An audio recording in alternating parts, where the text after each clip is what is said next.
예, 환영합니다. 또한 축복합니다. 정말 잘 오셨습니다. 오늘 말씀은 여러분 너무나도 잘 알고 있고 너무나도 쉬운 말씀. 그러나 우리에게는 꼭 필요한 것. 그러나 우리가 등한시하는 이 말씀입니다. 성경은 세계적으로 가장 많이 팔리는 책이라고 합니다.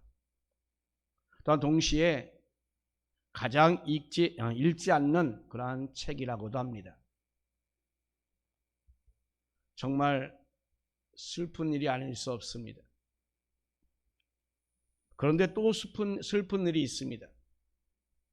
그것은 바로 모든 그리스도인들이 가장 중요한 신앙인의 행위로서 여겨지는 그 기도를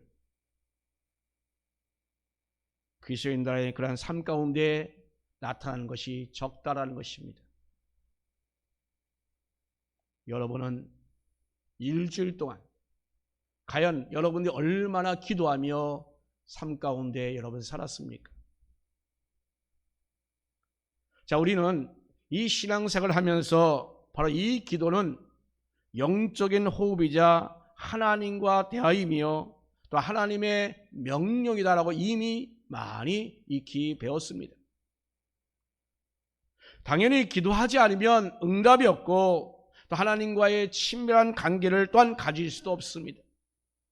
그러면 우리의 신앙에 있어서의 성장은 기대할 수 없다라는 것도 여러분 너무나도 잘 알고 있잖아요. 그런데 여러분, 정작 우리는 어떻습니까? 제대로 기도하지 않습니다. 기도가 영적 호흡이라고 우리가 말들 하면서도 호흡하지 않고 있습니다. 그 상태에 별다른 불편함과 고통 또한 느끼지도 않습니다. 기도가 하나님과의 대화라고 말하면서도 하나님과의 대화할 그 필요성을 느끼고 못하는지 별다른 대화가 없습니다. 자, 무엇보다도 기도하지 않으면 응답이 없다는 것을 너무나 잘 알고 있는데 우리는 하나님의 도우심의 응답을 원하면서도 그런데 기도도 하지 않습니다. 이것을 슬프다라고 표현하기보다는 오히려 슬픔을 넘어서 바로 탄식할 수밖에 없는 그런 상황이 아닐 수가 없습니다.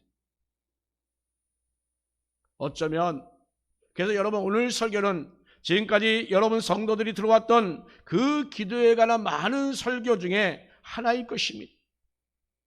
또한 들으면서 마음이 움직일 수 있겠지만 그러나 진정되고 또한 그런 것들이 그냥 예배 끝나면 사그라지는 그런 설교일 수도 있을 것입니다.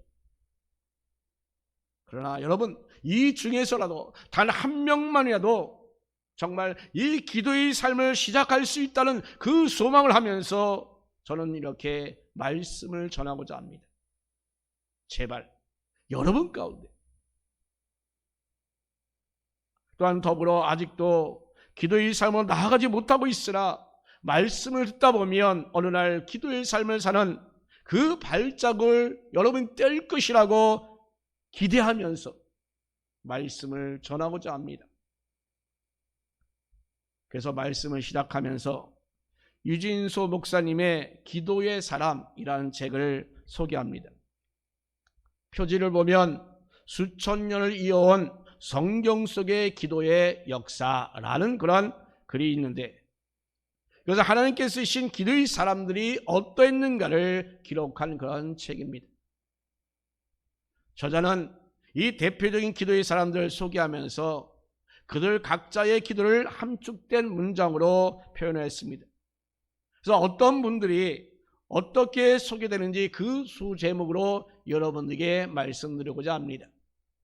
먼저 절대적인 고독 속에서 드리는 아벨의 기도, 또한 날마다 하나님과 동행하기 위한 에녹의 기도, 하나님의 마음에 합한 사람이 되기 위한 노아의 기도, 한 영혼을 살려내는 아브라함의 기도, 있습니다. 또한 맡은 일을 위하여 매 순간 드리는 엘리에셀의 기도, 온유한 마음으로 드리는 이삭의 기도, 축복을 갈망하여 드리는 야곱의 기도, 고난 속에서 하나님 뜻을 깨닫는 요셉의 기도 등등이 있습니다. 이들 외에도 무수히 많이 있습니다. 모세의 기도, 여호수아, 다윗 등 9명의 그러한 기도 주인공들이 나타납니다. 자, 그들의 기도가 갖는 특징들도 또한 소개하고 있습니다. 이 책을 읽다 보면 기도하는 사람들도 많고 또한 배워야 할 그 기도도 많다라는 것을 알게 됩니다. 자, 여러분, 하나님께서는 왜 이 성경에 이렇게 기도하는 사람들을 기록하셨을까요? 당연히 그것은 우리가 바로 이 성경을 통하여 그들을 만나서 그들로부터 기도의 삶에 도전받기를 원하셨기 때문입니다. 더불어 무엇을 우리가 기도해야 하는가, 그리고 언제 기도해야 하는가, 그리고 기도할 때 어떠한 일이 일어나는가를 알기 원하셨을 것입니다. 자, 그런데 이들 이상으로 우리에게 기도에 도전을 주는 분이 있습니다. 그분이 바로 예수님이십니다. 예수님께서는 바로 그야말로 기도의 삶을 사셨습니다. 그런데 그 예수님의 기도를 우리가 잘 살펴보기 전에 먼저 우리는 이 예수님이 어떤 분이신가를 먼저 우리는 생각해 볼 필요가 있습니다. 자, 여러분, 예수님은 어떤 분입니까? 요한복음 1장 1절에 태초에 말씀이 계시니라, 이 말씀이 하나님과 함께 계셨으니 이 말씀은 곧 하나님이시니라. 말씀은 예수님을 가리키고 있습니다. 자, 이것을 철학적 의미의 용어로 예수님이 바로 계시 완성자이신 그리스도임을 나타내고 있습니다. 요한은 더불어 이 예수 그리스도가 태초에 어느 시점부터 창조된 것이 아니라 계속까지 이미 존재해 오신 선자시고 또 영원하신 분, 곧 하나님이시다라고 이렇게 밝히고 있습니다.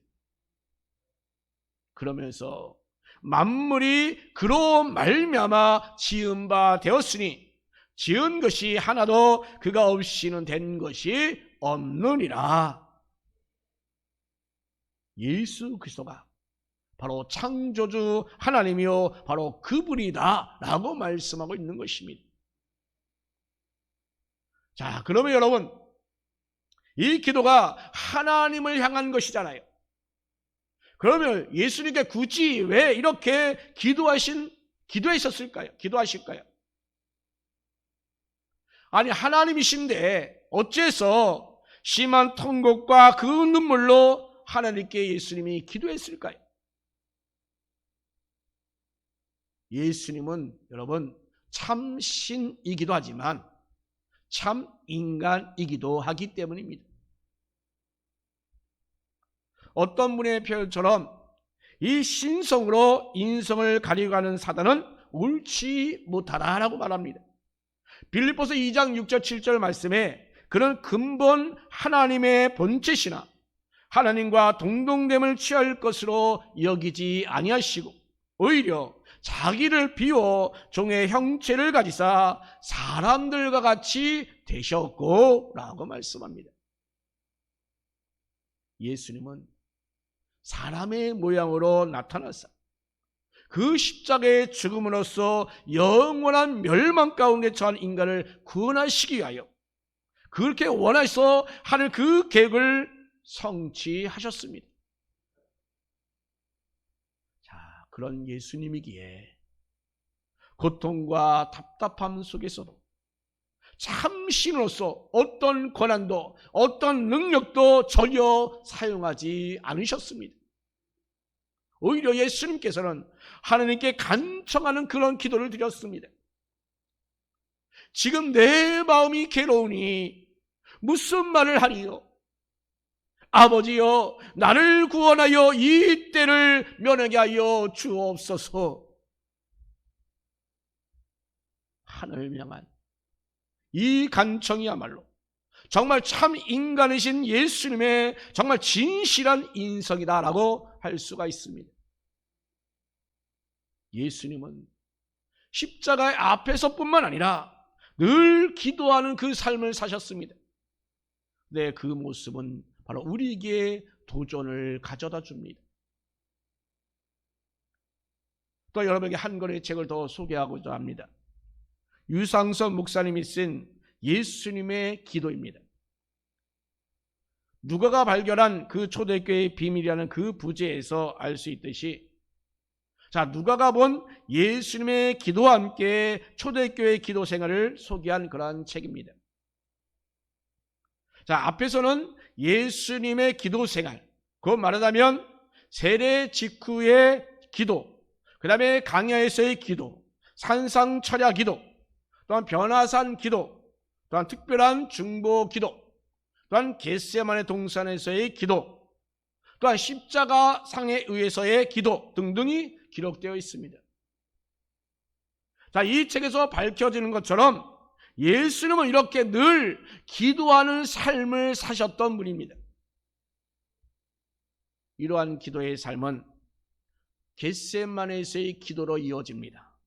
자, 그런데 우리는 이 기도에서 우리는 몇 가지의 가르침을 받게 됩니다. 먼저 기도는 습관적이어야 된다는 것을 우리가 배웁니다. 습관적이어야 합니다.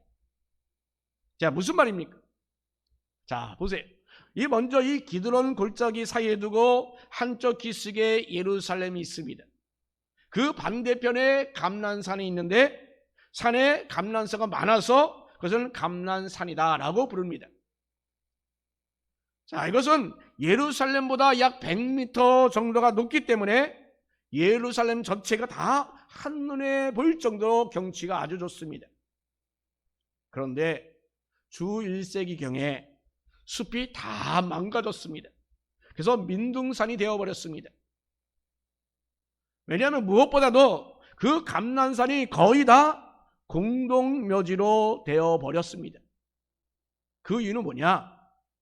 죽은 자들이 그 감난산 위에서 부활할 것이다 라고 하는 그 믿음 때문에 그곳에서 묘지를 썼기 때문입니다. 사무엘하 15장 3절 말씀 보면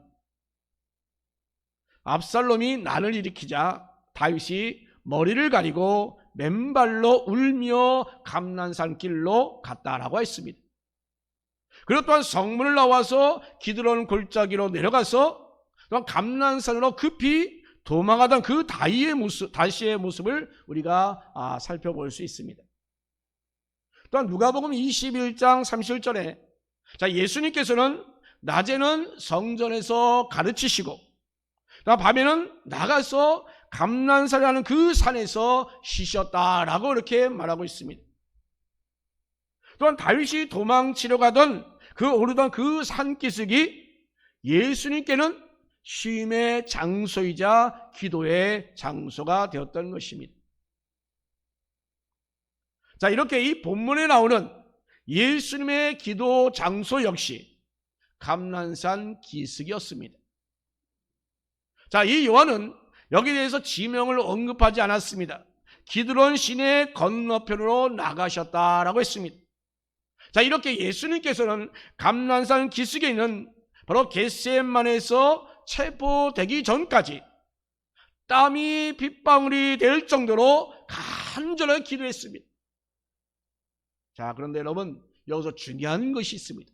그것은 바로 습관을 따라 그곳에 가셨다라고 하는 것입니다. 여러분, 습관 하면 여러분 어떻습니까?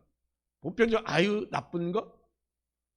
그냥 그렇게 생각할 수 있겠죠. 자, 여기 이 습관이란 간습이나 범에 정해진 관례, 익숙하다라는 의미입니다. 자, 그렇다고 습관을 따라 기도를 했다고 해서 이것이 어느 그냥 정형화된 형식적인 기도다라는 의미로 여러분 절대 여기서는 안 됩니다. 자, 이것은 능동적이지 않고 열심과 열정도 느끼지 않는다는 그 의미의 그 습관을 말하고 있는 것이 아닙니다. 그래서 쉬는 것만큼, 잠자는 것만큼 그 기도가 너무나도 자연스럽다라는 의미의 습관의 기도에 있는 것입니다. 식사 후에 여러분 습관적으로 커피를 마시잖아요. 그죠? 집에 들어오면 습관적으로 TV를 켜는 분도 있잖아요. 요새는 코로나 시대에 맞게 습관적으로 손을 또한 닦는 분도 있습니다. 자, 이처럼 예수님께서는 그 기도가 정말 자연스러운 삶의 한 부분이었다라는 것을 말합니다. 즉 말하자면 하루 일정을 마치시고 자연스럽게 그 겟세마네에 찾아서 기도하셨던 그 모습 그대로 지금 이 마지막 날 밤에도 예수님은 너무나도 자연스럽게 기도의 장소를 찾으셨던 것입니다. 자, 여러분에게도 정말 기도가 자연스럽습니까? 아니면 마치 여행을 떠나는 것처럼 나름대로 마음의 준비도 하고 또 여건을 맞추어서 비로소 그래야 기도의 자리에 앉아 있는 것처럼 혹시나 그 기도가 약간은 버겁고 힘겹게 여러분 기도하지는 않습니까? 예수님처럼 정말 쉬는 것만큼, 자는 것만큼, 밥을 먹는 것만큼, 또한 여러분이 핸드폰을 만지작거리는 것만큼 기도가 자연스러워지기를 바랍니다. 그야말로 여러분들이 호흡하는 것처럼 하나님과 사랑의 대화를 나누는 것처럼 그렇게 기도하시고 정말 삶의 기도가 되는 정말 습관적인 기도의 사람이 되기를 간절히 바랍니다. 그렇다고 기도하는 시간이 허술해서는 안 됩니다. 언제나 기도하는 것과 그냥 아무 때나 기도한다는 것은 전혀 의미가 다릅니다. 언제나 기도한다는 것은 기도에 대한 그 소원과 그 열정이 있다는 것입니다. 그래서 어떻게든 그 기도의 시간을 확보해야겠다고 하는 것입니다. 하지만 아무 때나 기도한다는 건 뭡니까? 아무 때나 기도해도 되기 때문에 지금 기도하지 않아도 돼 라고 하는 것입니다. 여러분 다니엘은 어떻습니까? 하루에 3번 예루살렘을 향하여 창문을 열고 기도했습니다. 그 다니엘은 누구보다도 업무가 많은 제국의 총리였잖아요. 그런데 그렇게 기도하는 것은 그래서 결코 쉬운 것이 아닙니다. 업무로 보다가 돌아와서 기도하는 장소에 와서 하루에 3번 기도한다는 거 말이 되게 쉬운 일입니까 여러분? 다니엘 기도 역시 그런데 그것은 습관적인 기도였다는 것입니다. 정형화된 기도가 아니라 정말 열정이 없는 기도가 아니라 열정과 열망으로 만들어진 그런 기도라는 것입니다. 여러분 우리 현대의 삶 가운데서 정말 정해진 시간에 정해진 장소에 기도한다는 거 정말 쉽지 않습니다. 기도의 열정이 그것을 가능하게 할 수 있습니다. 그런데 여러분 아무리 힘들고 어렵다 할지라도 기도하겠다는 그 열정, 기도해야만 된다는 그 열정이 우리의 환경을 뛰어넘게 된다는 것입니다.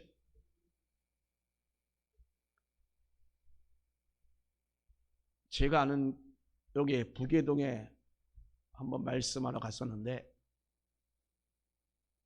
그 교회 교인들이 젊은 세댁들 또 한 30, 40대 분들이 많이 있더라고요. 그래서 다 보니까 초신자들이야. 근데 그 중에 반 이상이 평택, 일산 그런 데서 와요. 왜 그 먼 데서 올까요? 그것을 예배하는 장소, 그것을 너무나 열정적으로 사모하기 때문에 오는 거 아닙니까? 과거에 여의도 성범교회 부산에서도 온다고 하잖아요. 그래서 하는 말이 부산에서 이미 떠날 때부터 예배드리는 것이다라고 말들 하잖아요. 그런데 우리는 어떻습니까? 우리는 어떻습니까? 간혹가다 우리 김영건 선생님이 간석동, 만수동 막혀가지고 참 시간이 많이 걸렸다고 합니다. 시간이 많이 걸리고 오래 걸린 날짜도 그 떠나는 그 순간부터 이미 예배는 시작된 거예요. 아무리 거리가 먼들, 아무리 장애물이 우리 가운데 놓여 있든 그것이 문제가 안 된다는 것입니다. 여러분, 그런 열정이 있다면 우리가 언제 어디서든지 정말 자연스럽게 기도하는 정말 그야말로 삶의 기도가 될 수가 있는 것입니다. 여러분이 머무는 자리마다 기도의 무릎 자국이 있기를 소망합니다. 또 두 번째로 함께하는 기도가 중요하다는 것을 배우게 됩니다. 자, 여러분, 기도하기 위해서 이 겟세마네를 찾아오신 예수님께서는 바로 이 동행한 제자들에게 유혹에 빠지지 않도록 기도하라라고 말씀했습니다. 그런데 이 마태와 마가는 그 이전에 하셨던 말씀, 마태복음 26장 37절 38절 이렇게 기록합니다. 베드로와 세베대의 두 아들을 데리고 갈 시세 고민하고 슬퍼하사 이에 말씀하시되 내 마음이 매우 고민하여 죽게 되었으니 넌 여기 머물러 나와 함께 깨어 있으라라고 말씀합니다. 마가복음 14장 34절도 비슷하게 기록되어 있습니다. 자, 중요한 것은 지금 예수님께서 세 명의 그 제자들에게 기도를 부탁하셨다라고 하는 것입니다. 심지어 예수님은 기도하시고 제자들에게 오셨을 때 그 제자들이 자는 것을 보시고 베드로를 향하여 너희가 나와 함께 한 시간도 이렇게 깨어있을 수 없더냐라고 이렇게 말씀하시고 있습니다. 예수님은 제자들이 당신의 마음을 이해하고 그 아픔과 고난에 동참하기를 원하셨습니다. 자, 그런데 제자들이 당신을 위하여 기도해달라는 그 부탁도 들어주지 못하자 예수님은 섭섭하셨던 것입니다. 사실 열심히 기도해야 할 사람들이 누구예요? 예수님보다도 오히려 제자들이었습니다. 왜요? 잠시 후면 그들이 유혹에 빠져서 예수님을 저버리고 도망갈 자들이었습니다. 특히 베드로는 어떻습니까? 예수님을 3번이나 부인할 것이기 때문입니다. 그렇게 강력한 시험이 앞에 놓여 있는데 그것도 모르고 그냥 잠만 자고 있는 제자들이 예수님이 얼마나 한심스러웠을까요? 당신과 마음을 같이 하지 않는 그 제자들이 너무나도 괘씸했을 것입니다. 어쨌든 여러분, 여기서 우리가 주목해야 할 것이 뭡니까? 예수님이 제자들에게 기도를 부탁하셨다는 것입니다. 이것은 예수님이 꼭 기도하셔야 하느냐는 그 질문 이상으로 우리가 이해하기 힘든 그런 일일 것입니다. 자, 예수님께서 그럼 제자들에게 기도를 부탁하셨다고 하는 것, 여러분 그게 여러분 과연 믿어집니까? 그것도 얼마 후에 당신을 저버리거나 그런 배신할 자들을 알고 있음에도 불구하고 그들에게 기도를 부탁했다니 말이 됩니까? 얼마나 마음이 힘들으셨으면 그런 제자들에게 과연 기도를 부탁했을까요? 그런 생각이 들지 않습니까? 우리가 여기서 깨닫는 것은, 자, 여러분, 그만큼 함께하는 기도가 중요하다라는 것입니다. 여러분이 교회에 나와서 그래서 합심하여 함께 기도하는 것이 엄청 중요하다라는 말씀인 겁니다. 자, 다니엘이 바벨론에 잡혀간 초기에 느부갓네살 왕의 꿈 사건이 여러분 잘 알지요. 당시 왕은 술사 그러한 박사들을 불러다가 자신의 그 꿈 내용이 무엇인가, 그리고 또한 그 뜻이 무엇인가를 알게 하라고 했습니다. 그래서 알게 되면 큰 상을 내리겠고, 그러나 그렇지 않으면 몸을 쪼갤 것이다 라고 했습니다. 하지만 술사와 박사들은 그 꿈 해석은 고사하고 꿈 내용이 뭔지도 몰랐습니다. 무슨 꿈을 꿨는지 도무지 알 수 없었습니다. 그래서 분노한 왕은 나라의 모든 박사를 다 죽이라 라고 명령했습니다. 그 죽임당할 그 박사 안에는 물론 다니엘도 포함되어 있습니다. 다니엘은 그래서 시간을 주면은 왕의 그 해석을 알려드리겠다고 하면서 나름대로 시간을 벌었습니다. 그리고 집에 들어온 다니엘이 제일 먼저 한 일이 무엇인지 아십니까? 그것은 바로 3명의 친구들에게 그 일을 알리고 기도를 함께 부탁하였습니다. 하나님은 그들의 기도에 그래서 응답하셨고 왕의 꿈 내용과 해석을 알게 된 다니엘은 왕 앞에서 모든 것을 다 알림으로 문제가 해결되었습니다. 여러분, 이렇게 함께하는 그 기도는 다니엘의 경우에도 성경 여러 곳에 나옵니다.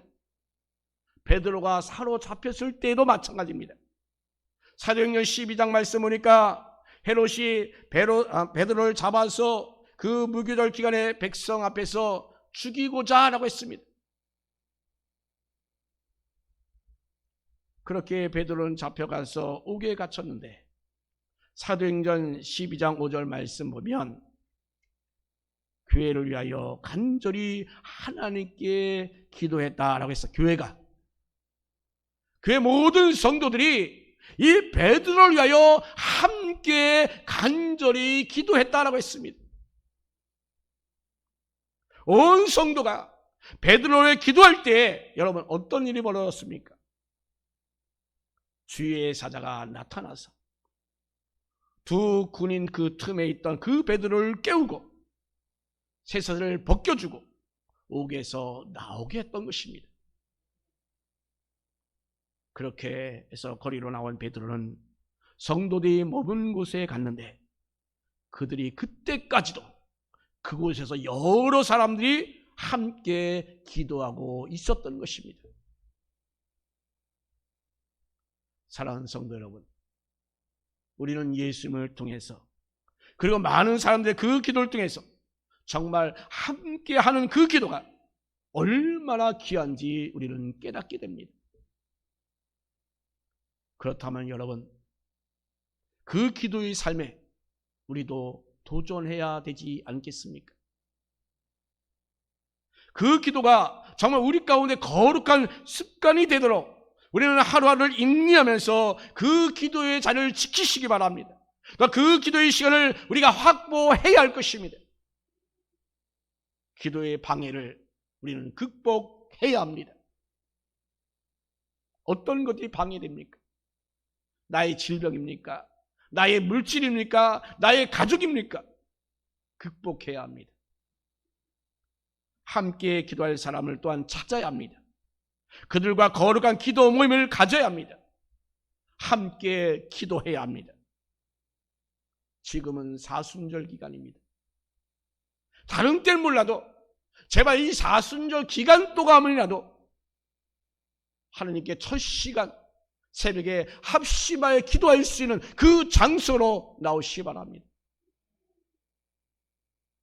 또한 3월 20일부터는 부활절까지 여러분 새벽에 나오시는 힘든 분을 배려하여 특별히 저녁 8시부터 이제 함께 기도할 수 있는 그 시간을 만들었습니다. 우리가 정말 믿는 자라고 한다면, 우리가 정말 성도라고 한다면 최소한 이 사순절 기간 동안에라도 하나님께 함께 기도할 수 있는 저와 여러분 되기를 주님의 이름으로 축원합니다. 야고보서 5장 14절 이하를 보세요. 자, 여기서 병들었다는 것은 대단히 의기소침하고 정말로 슬픈 일이었습니다. 하지만 믿음을 가지고 교회의 장로들을 청하였고 장로들은 또한 믿음을 가지고 주의 이름으로 기름을 발랐으며 그를 위하여 함께 기도하였습니다. 그런 모습 가운데 하나님께서 병든 자를 구하여 주셨습니다. 그를 일으키는 감격적인 일들이 일어났습니다.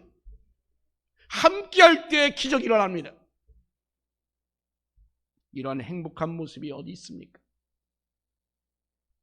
여러분, 불가능을 가능케 하신 있는 힘은 함께 기도하는 것입니다. 이렇게 기쁘고 즐거운 일 과연 어디 있겠습니까? 우리 교회 안에 이런 일들이 매일매일 같이 일어나기를 간절히 소망합니다. 하나님을 체험하는 그 일이 여러분 가운데 있기를 간절히 소망합니다. 또 여러분 가정과 그 삶 가운데 그런 모든 일들이 매일같이 일어나기를 간절히 소망합니다. 여러분, 기도함이 행복입니다. 기도함이 축복입니다. 풍성한 기도의 삶에 정말 힘쓰는 성도 여러분 되기를 예수님의 이름으로 축원합니다. 하나님,